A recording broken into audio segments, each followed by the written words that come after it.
Okay? So target natin dito, zero accident pagdating sa kalsada. Kaya maraming hindi ma-accident. Kaya hindi. Dapat hindi. Kasi wala makapagsabi kung kailan darating yung aksidente. Tama ba? May nakapagsabi ba kung kailan yung aksidente? Wala. So dapat, bilang isang may alam na rider, o bilang isang magiging angkas rider, kakayanin natin kung hindi ma-aksidente.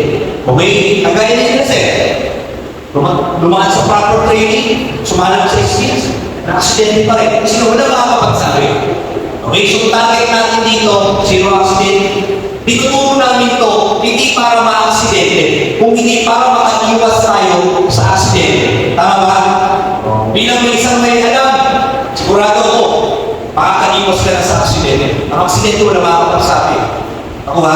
So dito, target natin 99.997% kasi i-record ni Angkas. Na pagdating sa motorcycle taxi industry, si Angkas na may pinakamataas na safety record. Okay? Oo, hindi namin may pagkakaila, may mga kasbayan na na-aksidente, nakikita natin sa balsada.